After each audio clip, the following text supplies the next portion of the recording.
Perjuangan Wali Songo Indonesia Laskar Sabilillah Kabupaten Kudus, Jawa Tengah akhirnya menyeret tentang perusakan cagar budaya di Komplek Makam Sunan Muria Kudus ke jalur hukum.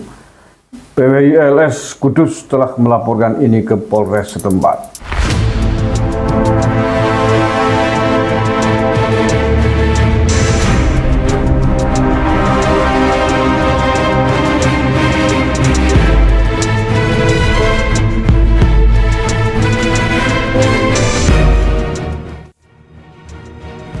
Sanksi hukum untuk perusakan benda cagar budaya di Indonesia diatur dalam Undang-Undang Nomor 11 Tahun 2010 tentang Cagar Budaya. Perusakan cagar budaya, baik sebagian maupun keseluruhan, dapat diancam pidana penjara paling singkat 1 tahun dan paling lama 15 tahun, serta denda paling sedikit 500 juta rupiah dan paling banyak 5 miliar rupiah. Undang-Undang Nomor 11 Tahun 2010 tentang Cagar Budaya merupakan dasar hukum utama yang mengatur perlindungan dan sanksi terhadap perusakan cagar budaya. Oke, itu prolog untuk kita ketahui bersama tentang sanksi hukum yang bisa dikenakan terhadap pihak-pihak yang melakukan perusakan terhadap benda cagar budaya kita. Dan sebagaimana kita ketahui, Komplek Makam Sunan Muria Kudus adalah termasuk benda cagar budaya nasional. Maka ketika ada indikasi pencurian atau perusakan penggantian di area cagar budaya Makam Sunan Muria Kudus ini, maka sudah seharusnya memang untuk diusut secara serius, untuk dilaporkan ke polisi agar pelakunya ditindak secara hukum dengan tegas, dengan sanksi hukum yang tidak main-main. Maksimal ancaman hukumannya 15 tahun penjara dan dendanya bisa 5 miliar rupiah. Baik, berikut ini saya bacakan tentang laporan yang dilakukan oleh PWI-LS Kabupaten Kudus, Jawa Tengah kepada pihak kepolisian, yakni Polres Kudus.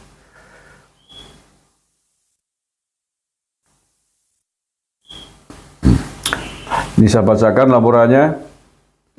Saya dikirim langsung oleh PWI-LS Kudus terkait hal ini. Dan ini penting agar diketahui bersama dan mudah-mudahan mendapatkan tanggapan dan tindak lanjut yang secepatnya dari Polres Kudus agar tidak terjadi lagi perusakan apapun bentuknya, ya, mengganti nisan, merubah nisan dan lain sebagainya kepada benda-benda cagar budaya nasional kita. Apalagi Komplek Makam Wali Songo kan memang adalah situs-situs bersejarah, benda-benda cagar budaya nasional yang harus dilindungi dan dijaga keasliannya. Kepada yang terhormat Bapak Kapolres Kudus di Kudus, nah, ini perihalnya adalah laporan perusakan nisan Sunan Muria Kudus.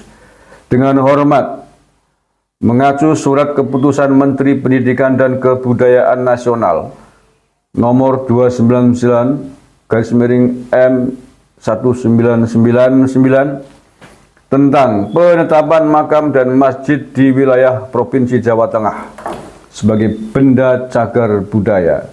Satu di antara nama makam dan masjid tercantum adalah Komplek dan Makam Sunan Muria di Kabupaten Kudus dengan spesifikasi luas tanah 35.000 meter persegi di Kecamatan Dawe, Kabupaten Kudus dengan status milik negara.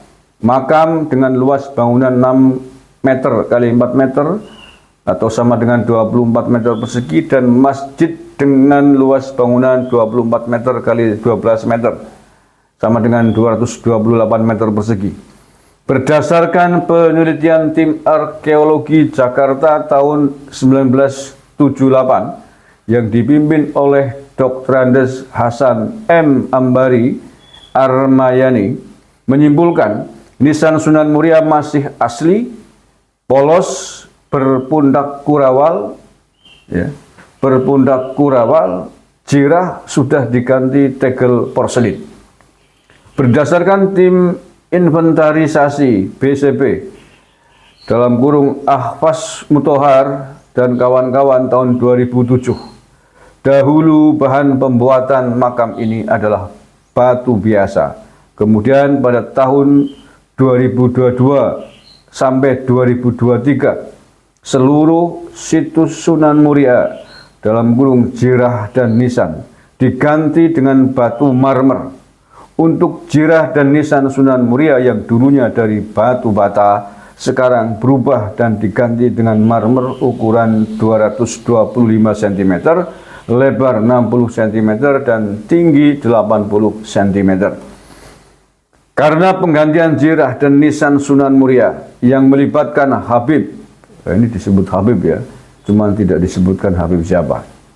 Yang melibatkan Habib, dugaan kami dilakukan sekitar tahun 2022 sampai 2023. Maka dengan ini kami selaku masyarakat Kota Kudus yang tergabung dalam organisasi PWI Laskar Sabilillah dan Garda Wali Songo Indonesia Kabupaten Kudus mengacu Undang-Undang Nomor 11 Tahun 2010 tentang Cagar Budaya Pasal 99 Ayat 2 bahwa masyarakat ikut berperan serta dalam pengawasan pelestarian cagar budaya, melaporkan telah terjadi tindak pidana pengerusakan cagar budaya Makam Sunan Muria, Undang-Undang Nomor 6 Tahun 1999 pada pasal 26 dan Undang-Undang Nomor 11 Tahun 2010 pasal 66 ayat 1, pasal 67 dan pasal 105. Demikian surat laporan atas pengerusakan Makam Sunan Muria kami buat dan mohon untuk ditindaklanjuti. Ditandatangani di stempel Ketua PWI LS Pimpinan Daerah Kabupaten Kudus Kiai Haji Masnan Anwar. Sekretaris 2 PWI LS PD Kabupaten Kudus Sugeng Sungging Pramono SE. Oke, surat laporan ini, laporan ke Polres Kudus ini ditembuskan 1 kepada Bupati Kudus, 2 Kepala Kejari Kudus, kemudian Kepala Pengadilan Negeri, Dandim Kudus, Kepala Kesbangpol, Ketua MUI, Ketua FKUB, Ketua PCNU, Ketua Muhammadiyah, Ketua Ansor, Rektor UMK, Rektor IAIN, Ketua YM3SK, dan Ketua BCB Wilayah 10. BCB itu Balai Perlindungan Cagar Budaya dan Arsip. Oke ya. Itu surat laporan resmi PWI LS Kabupaten Kudus kepada Polres Kudus tentang dugaan pengerusakan benda cagar budaya di area cagar budaya Makam Sunan Muria. Dan ini serius dan kita dukung sepenuhnya agar dugaan pengerusakan cagar budaya yang sangat serius ini bisa ditindaklanjuti oleh Polres Kudus. Dan laporan itu telah diterima oleh Polres Kudus ya, ini juga dikirimkan salinannya. Ini di surat tanda terima laporan pengaduan yang bertanda tangan di bawah ini Adi Putra Pratama Esa, pangkat Bribtu, NRP 9808 dan seterusnya, selaku penyidik pembantu pada kantor polisi tersebut di atas, menerima dengan sebenar-benarnya bahwa pada hari ini, Senin tanggal 5 Mei 2025 pukul 10.00 WIB telah menerima laporan pengaduan dari pelapor dengan identitas sebagai berikut. Nama Kunarto, Kudus, tanggal lahir ya, nggak saya sebut. Laki-laki swasta Islam, alamat Desa Karangmalang, RT 1, dan seterusnya Kabupaten Kudus. Nomor HP sekian. Bahwa pelapor perkara dugaan tindak pidana pengerusakan cagar budaya yang terjadi di Makam Sunan Muria di Kudus yang beralamat di Desa Colo, Kecamatan Dawe, Kabupaten Kudus, bahwa pengerusakan tersebut merubah bentuk asli Makam Sunan Muria yang merupakan cagar budaya. Atas kejadian tersebut, pelapor melaporkan kejadian tersebut ke Polres Kudus. Oke. Itu surat terimanya. Dan kemudian laporan dari PD PWI LS Kabupaten Kudus ini juga diteruskan atau dilaporkan ke Bapak Menteri Kebudayaan Indonesia. Artinya bahwa setelah melaporkan ke Polres, PWI LS Kudus memberikan aduan atau laporan, ya semacam pemberitahuan juga kepada Menteri Kebudayaan di tempat. Dan ini saya kira penting agar hal ini diketahui juga oleh pejabat yang punya otoritas menangani cagar budaya, dalam hal ini tentu saja adalah Menteri Kebudayaan. Ini penting agar setelah Pak Menteri tahu, kita harapkan bisa menelusuri langsung ke Kudus, bisa juga berkoordinasi meminta kepada Polres Kudus untuk menindaklanjutinya dengan tegas, jangan sampai kemudian tidak ditindaklanjuti, jangan sampai diperlambat, atau bahkan jangan sampai dihentikan di tengah jalan. Ini penting karena pelaku perusakan benda cagar budaya ini di Komplek Makam Sunan Muria ini pasti juga akan melakukan gerakan-gerakan politik untuk melawan.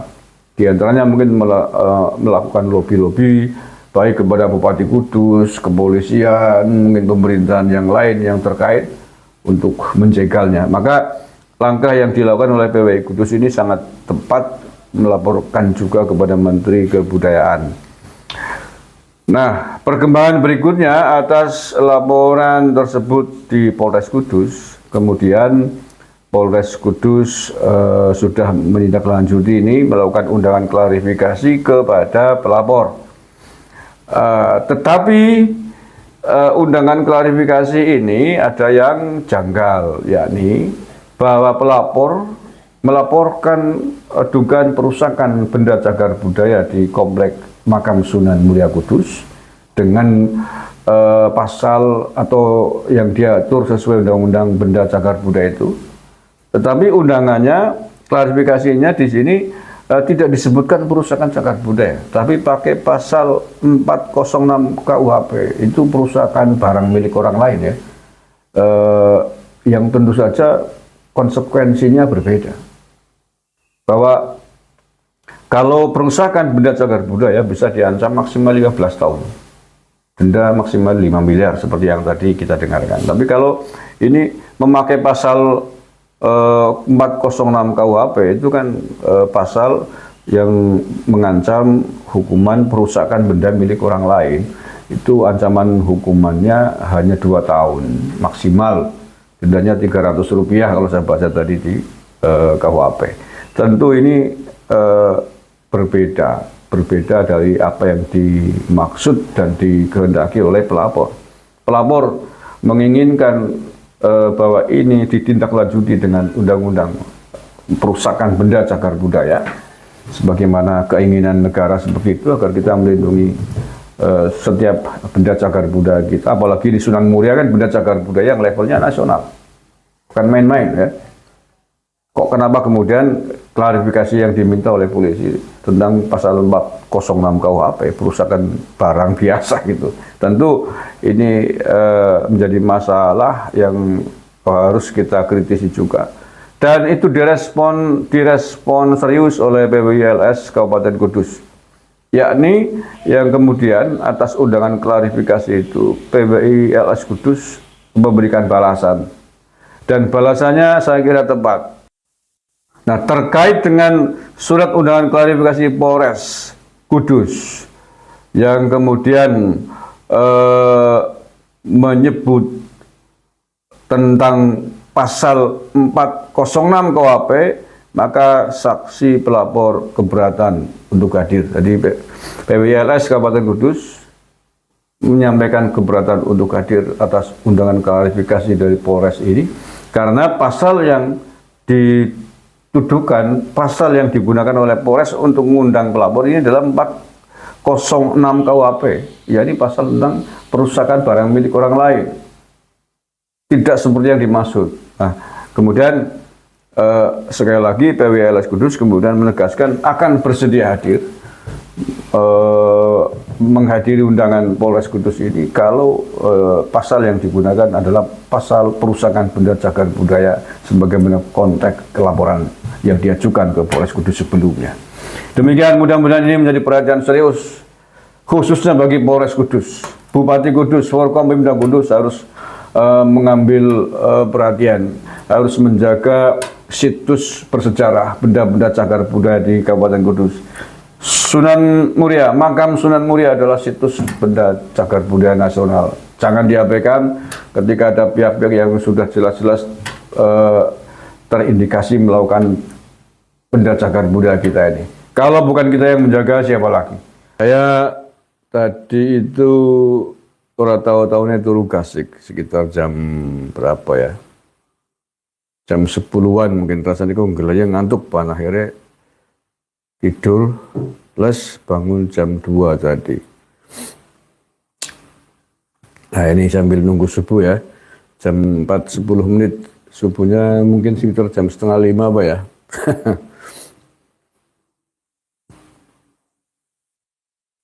Mas Saigon, ahli forensik abal-abal akhirnya kebongkar sama ahli forensik aslinya. Iyalah, ya sebenarnya tanpa membutuhkan ahli forensik yang sebenarnya kita juga sudah tahu kok. Tidak perlu pakai ahli forensik segala kalau menurut saya. Ya harus memakai ahli forensik kan kalau memang dibutuhkan sesuai dengan apa yang diteliti, konteksnya apa itu. Kan ini nggak perlu ahli forensik kan ijazah kok pakai ahli forensik segala.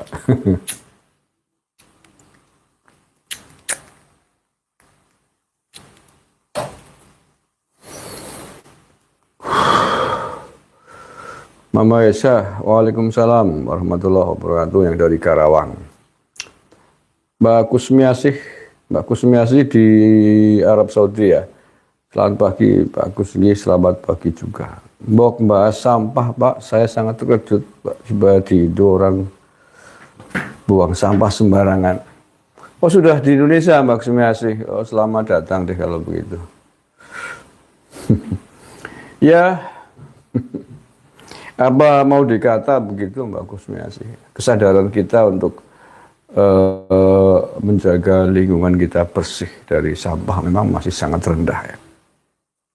Ya apalagi kalau Mbak Kusmiasih atau siapapun yang pernah tinggal atau bekerja atau singgah di negara-negara maju ya memang pasti terkejut. Ya mungkin itu problematik dari negara padat penduduk ya. Problematik dari negara yang masih berkembang juga gitu.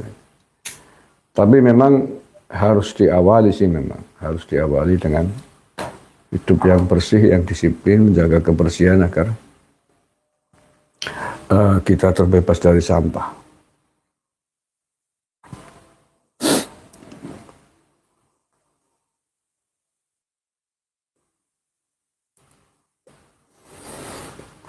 Lokahu dari Beijing, Cina. Thank you yang dari Beijing.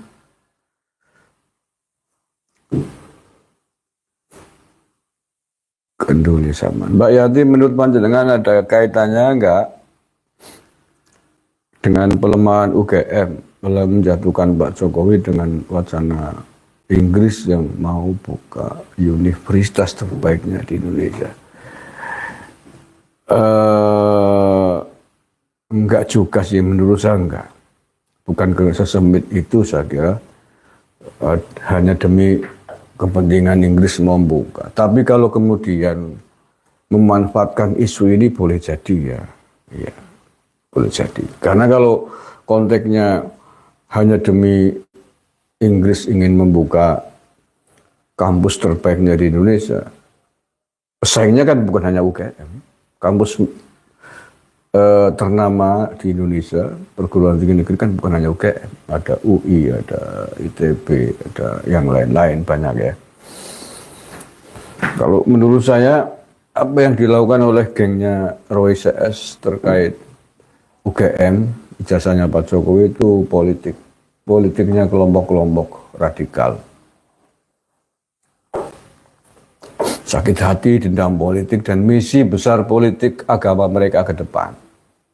Kalau menurut saya begitu. Radar politik, selamat pagi Pak Dengki, selamat pagi juga. Yang dari Pati, terima kasih. Saya ikut habis dikulitin si Resmond yang ternyata abal-abal, nggak berani dia muncul tadi diundang. Iya. Kalau saya percaya dari kepercayaan dari sisi analisa logika ya. Dia kan mengklaim seorang dokter dari Jepang ya. Kemarin kan sudah banyak yang mengangkat bahwa ternyata ijazahnya diduga palsu yang dari Jepang. Walaupun tanpa harus melakukan penelitian mendalam tentang kepalsuan atau keaslian ijazahnya itu, kalau saya percaya,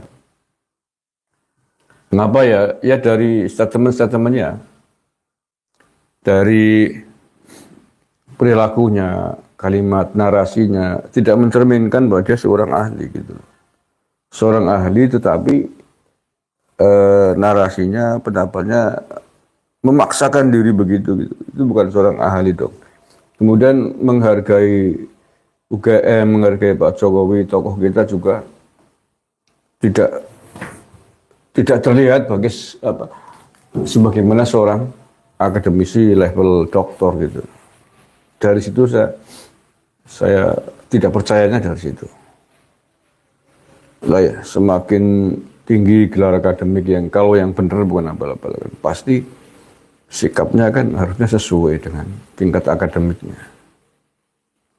Walaupun memang ketika orang-orang dengan level doktor sekalipun, kalau sudah terpapar virus radikal ya, radikal tidak hanya satu agama, radikal banyak agama juga. Kebencian politik ikut mewarnai, dendam politik, itu bisa merubah otak akademiknya menjadi goblok mendadak. Gitu. Saya percaya itu.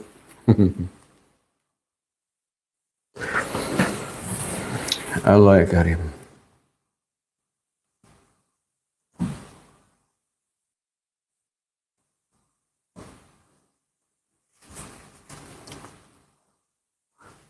Mas Yanto dari Jombang, selamat pagi, terima kasih. Mbak Rosi, udah bangun Mbak Rosi. Waalaikumsalam. Dari Ngalong, enggak Ngalong ini udah hampir pagi. Mbak Rosi di mana sih ya, lupa saya. Di Hong Kong kalau nggak salah ya.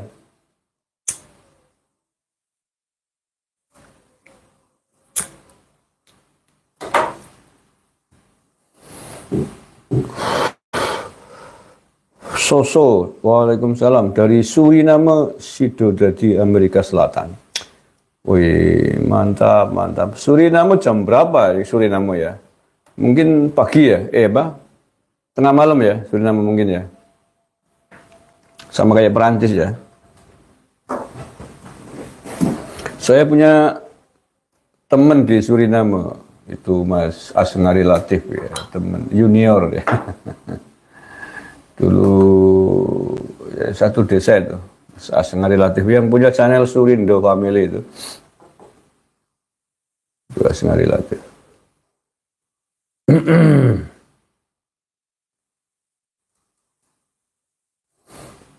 Mas Wawan Pram Rismon tidak hadir dalam forum ilmiah semalam yang dihadiri oleh para ahli digital forensik. Kayaknya sudah sadar akan dirujak. Ya, itu juga salah satu tanda-tanda kalau dia asli betul ahli forensik, mestinya senang bertemu dengan sesama ahli agar bisa berbagi keahliannya masing-masing dalam level yang sepadan, diskusinya sepadan. Kalau betul-betul ahli betulan, tapi kalau dia kemudian tidak takut, itu malah menjadi kita curiga, jangan-jangan memang dia ahli forensik abal-abal betul gitu loh. Hanya pengikutnya saja yang mau dibohongin itu.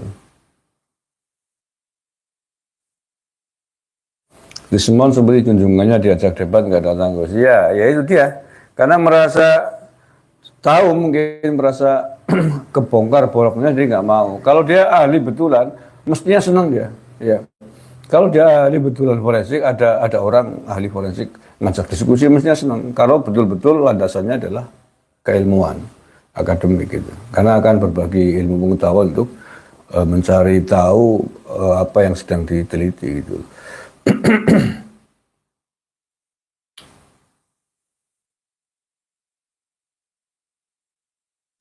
Kusmi Asih endingnya banjir sungai meluap.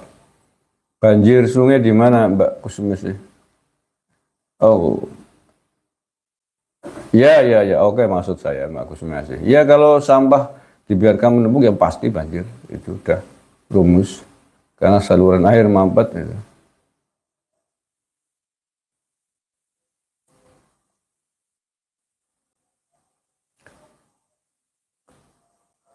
Pelviku hadir John Fitzgerald dari Papua. Selamat pagi. Kalau di sana sudah jam 7 ya. Jam 6 mungkin ya di Papua. Terima kasih Mas John.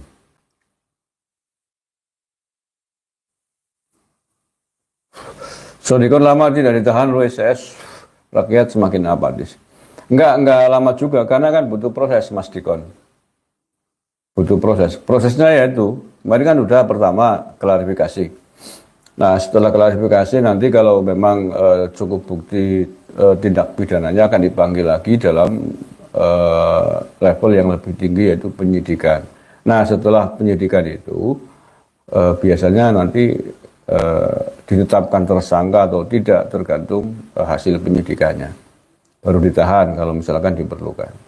Tapi feeling saya minggu depan, ini kan hari Minggu pagi ya, minggu depan besok ini, feeling saya sudah dipanggil lagi. Pemanggilan biasanya datang antara 3 harian sebelum dipanggil.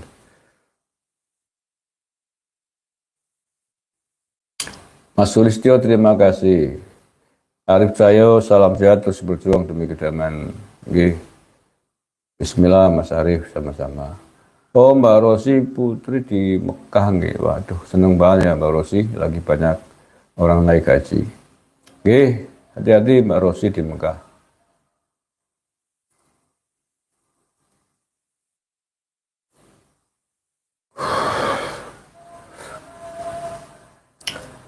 Tangguban Brawadir, terima kasih Mbak Jumira, selamat pagi juga. Mbak Heri Bariklana dari Cina hadir, terima kasih. Mas Heri Bariklana, amin. Bariklana walakum, amin. Sri Rusi yang dari Swiss, terima kasih. Jumira Sandi, alhamdulillah, kabarnya baik saya Mbak Jumira. Ya dari Jeddah. Wah dari Jeddah juga Mbak Jumira nih, temannya Mbak Rosi berarti. Semoga sehat-sehat ya, yang di Jeddah, yang di Mekah. Usman, doakan lagi Gus biar cepat sembuh, biar cepat diperiksa. Blokir gerombolan Roy CS, jangan sampai jadi buron. Amin, mudah-mudahan cepat pulang, sehat sehingga kemudian cepat-cepat menghadiri undangan Polda Metro.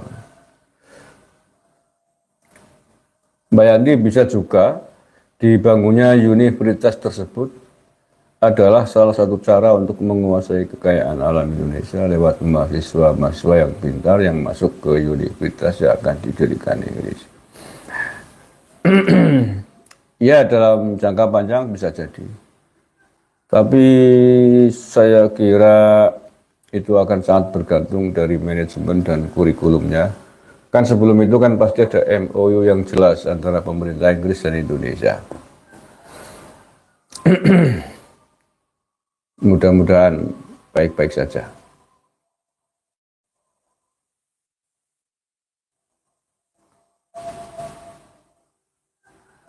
Amin Mas Ramli Barahima, mudah-mudahan sempat diproses hukum mereka.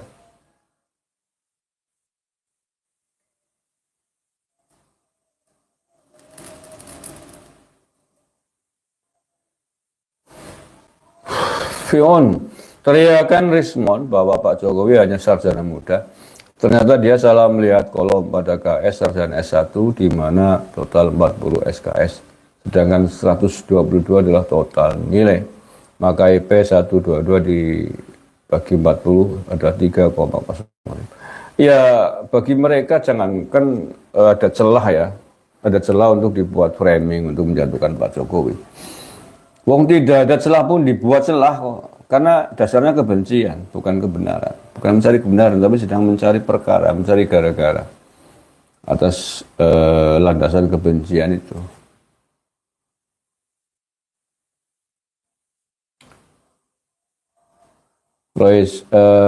Mas Pasurian Roy Moyo. Roy disuruh debat sama pesulap merah. Sepakat. Cocok itu. Roy itu kelasnya sebenarnya debat itu sama ya itu pesulap merah. Sahabat itu yang baru keluar dari penjara. Sukik Nur itu cocok semuanya, levelnya Roy Suryo itu ya. Terus sahabat itu yang gondrong yang dulu di penjara juga itu dukunnya Samsudin gitu loh. Itu barunya cocok itu debat sama mereka ya. Roy Suryo, Rismon tuh debatnya mestinya ramenya itu dengan kayak Pak Mukmin, kayak Sukik Nur, Samsudin gitu loh. Itu baru level mereka di situ sebenarnya.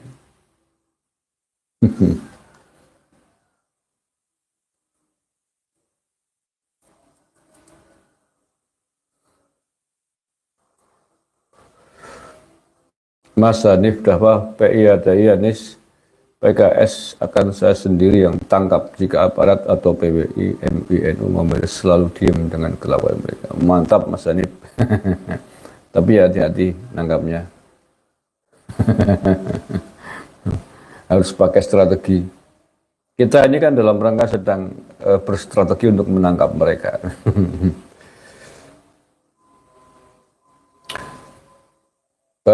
Waduh. Mbak Jumira Sandi Sambun ingin lihat mereka langsung ke Nusa Bangan, Mas. Iya, sabar. Sabar, Mbak Jumira. Karena semua butuh proses. Ya. Proses hukum di Indonesia emang lama. Di kepolisian bisa berminggu-minggu. Kemudian dari kepolisian harus naik ke kejaksaan dulu. Di kejaksaan kemudian baru dilimpahkan ke pengadilan. Di pengadilan sidangnya bisa lama juga, bisa berminggu-minggu bahkan berbulan-bulan sesuai dengan kasusnya. Baru divonis lah, setelah itu baru dijebloskan penjara. Oh, udah subuh nih di sini.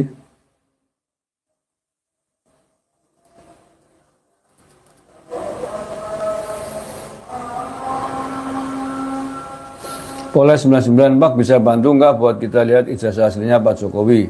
Kok susah amat ya lihatin ijazah toh itu sebuah kebanggaan. Kenapa kok dibikin repot? Bisa, boleh. Nanti sabar di pengadilan. Iya, ya lagian ngapain juga kalau ente kepengen lihat ijazah aslinya Pak Jokowi? Nggak bisa semudah itu. Urusannya apa gitu loh. Kalau setiap orang pengen lihat ijazah Pak Jokowi asli loh, yang nggak rampung-rampung di Indonesia. Ijazah saya asli aja kamu lihat, kamu maksa-maksa saya untuk menunjukkan ya nggak boleh. Buat apa sih urusannya apa? Kecuali saya melamar pekerjaan, ngelamar menteri misalkan, kemudian kementerian mensyaratkan saya harus menunjukkan ijazah asli lah baru saya perlihatkan. Karena konteksnya terkait dengan hal-hal formal yang memang harus. Kalau orang asal kepengen lihat gara-gara nggak percaya saya lulusan kampus ini kampus itu, iya, buat apa ya? Nggak percaya silakan kok. Tapi kalau mencemarkan nama baik, memfitnah, siap-siap aja di jalur hukum kan begitu.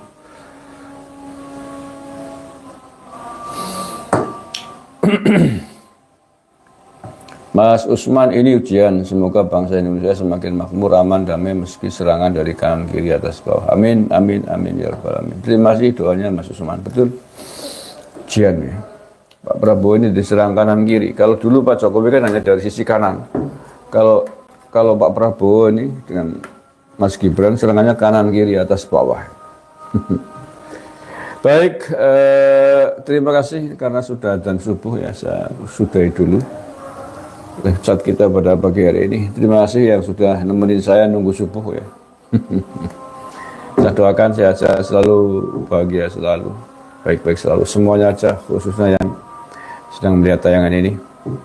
Mudah-mudahan kita semua diberkahi oleh Yang Maha Kuasa, berkahi hidup, berkahi umurnya, berkahi rezekinya, diberkahi keluarganya. Amin ya rabbal alamin. Terima kasih. Assalamualaikum warahmatullahi wabarakatuh.